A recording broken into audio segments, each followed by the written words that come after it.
Je vous salue tous au nom de notre Seigneur Jésus. Nous sommes encore là, notre émission bien commencée, la semaine avec la parole de Dieu. Nous voulons parler ce matin du silence coupable. Le silence coupable. On dit souvent que le silence est une preuve de sagesse. Oui. Ce qui n'est pas faux, c'est la vérité. C'est un silence qui protège, qui apaise et qui évite les conflits inutiles. Ça, c'est très vrai.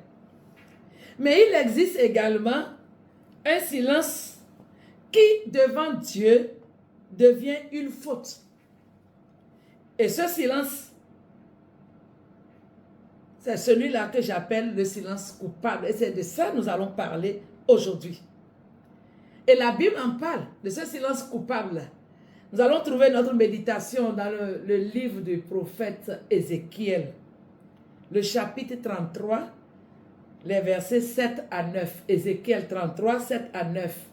Et toi, fils de l'homme, je t'ai établi comme sentinelle sur la maison d'Israël. Tu dois écouter la parole qui sort de ma bouche et les avertir de ma part. Quand je dis aux méchants, méchant, tu mourras, si tu ne parles pas, si tu ne parles pas, pour détourner le méchant de sa voie, ce méchant mourra dans son iniquité et je te redemanderai son sang. 9. Mais si tu avertis le méchant pour le détourner de sa voie et qu'il ne s'en détourne pas, il mourra dans son iniquité et toi, tu sauveras ton âme. Amen. Qu'est-ce que le silence coupable? C'est le fait de voir le danger venir et de ne rien dire. Le silence coupable, c'est voir quelqu'un vivre dans le péché et on ferme les yeux, on fait semblant de ne pas voir. On le laisse toujours dans ce péché, on le laisse continuer. Dans notre monde aujourd'hui, et même parfois dans l'église, beaucoup voient le danger venir, constatent des dérives doctrinales parfois dans l'église. On constate le péché d'égarement. On constate qu'un frère est en train de s'égarer, une sœur est en train de s'égarer par son comportement, par son habillement, par sa manière de faire. On constate parfois l'injustice ou la compromission dans laquelle quelqu'un est en train de vivre. Et on voit parfois que beaucoup se détournent de la vérité et ils prennent le mauvais chemin. On voit un habillement extravagant qui touche même la pudeur, mais on se tait, personne ne dit rien. C'est le silence coupable.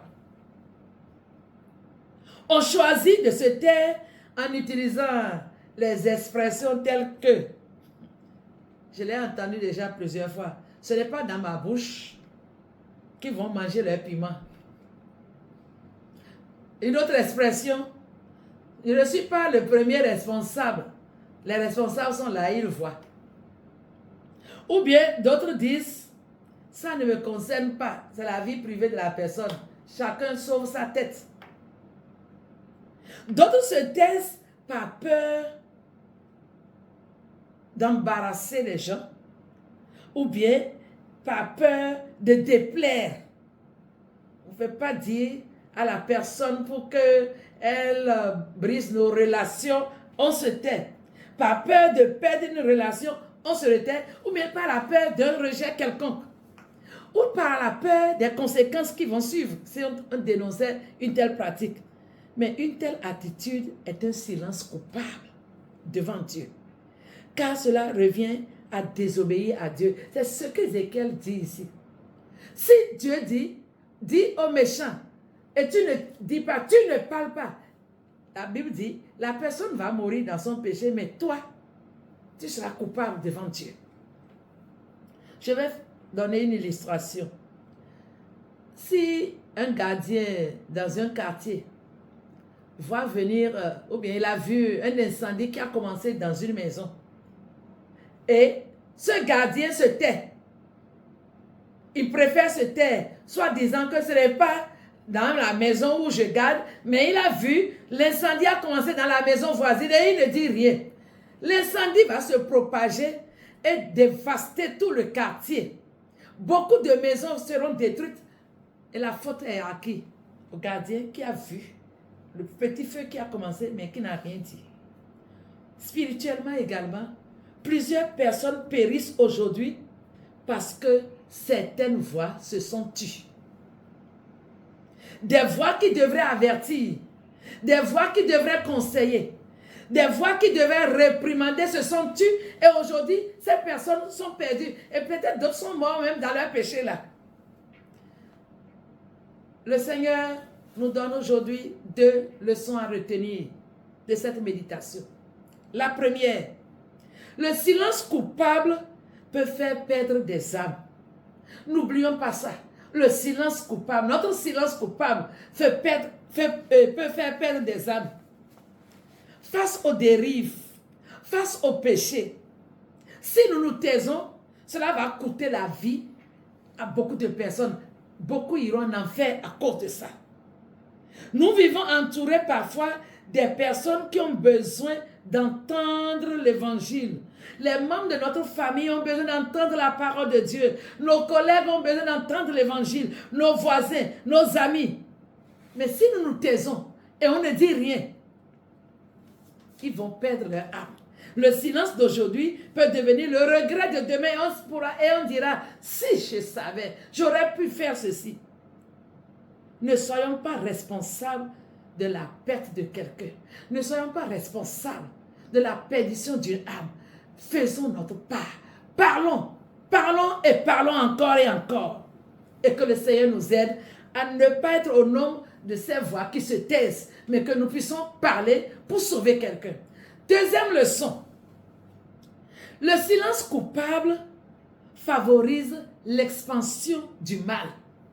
Et ça, c'est la vérité. Et ici, je veux m'adresser à tous ceux qui sont responsables dans les églises. Le silence coupable favorise l'expansion du péché. Dans 1 Samuel, le chapitre 2, vous pouvez lire ce texte, du verset 22 au verset 25, il est question là de l'histoire du sacrificateur Élie. Quand ses enfants se conduisaient mal, lui, en tant que leur père, il n'a rien dit. Il n'a pas réprimandé ses enfants. Il a fermé les yeux sur leur péché. Et la conséquence, elle a été désastreuse. Toute la famille est morte le même jour. Voilà la conséquence. Lorsque nous nous taisons, on ne veut pas dénoncer le péché. C'est encourager l'expansion de ce mal. Encourager les autres à faire autant. Serviteurs de Dieu, responsables d'église, responsables de département, frères et sœurs en Christ. Comment réagissons-nous aujourd'hui face au péché? Aujourd'hui, on ferme les yeux sur certaines choses qu'on devrait dénoncer avec toute l'énergie possible. Mais on ferme les yeux. Pourquoi? Il y a des comportements qu'on doit sanctionner avec fermeté. Mais parfois, nous nous taisons.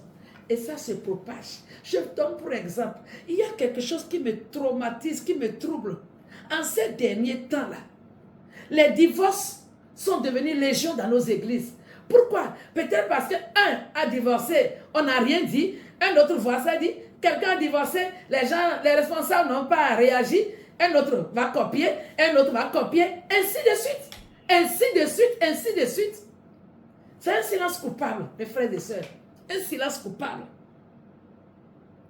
D'autres vont pratiquer le même péché parce qu'ils ont vu quelqu'un a fait et on n'a rien dit. On a fait semblant de sanctionner, mais on n'a pas sanctionné comme on devait le faire. Certes, nous ne sommes pas appelés à juger et à condamner, mais on doit avertir, on doit dénoncer, on doit informer, on doit sanctionner avec amour, dans le sens de ramener le frère, de ramener la sœur à la raison. Mais si nous nous taisons, c'est un silence coupable et qui peut être qui va être une occasion pour que d'autres personnes copient la même chose. C'est pourquoi le Seigneur nous interpelle ce matin tous, chers frères et sœurs, quelle que soit la position que nous occupons dans l'Église, nous sommes des sentinelles les uns pour les autres. Aidons nos frères, aidons nos sœurs, aidons-nous à gagner le ciel. Et je vais terminer avec quelques questions. Qui aurais-tu dû avertir et tu n'as pas fait? À qui aurais-tu dû parler de Jésus et tu ne l'as pas fait? Quelle injustice aurais-tu dû dénoncer mais tu ne l'as pas fait? Que le Saint-Esprit nous aide à corriger ce tir, à corriger cette habitude. Notre silence devient coupable lorsqu'il nous empêche d'accomplir notre responsabilité devant Dieu. Et celui qui se tait devant le mal qu'il peut empêcher devient souvent le complice de ce mal. Que celui qui a des oreilles pour entendre ce que l'Esprit dit aux églises, entende la méditation de ce jour. Ne soyons pas au nombre de ceux qui participent au péché d'autrui par notre silence coupable. Que le Saint-Esprit nous aide et qu'il nous éclaire davantage sur cette méditation. Agréable semaine à vous. Shalom.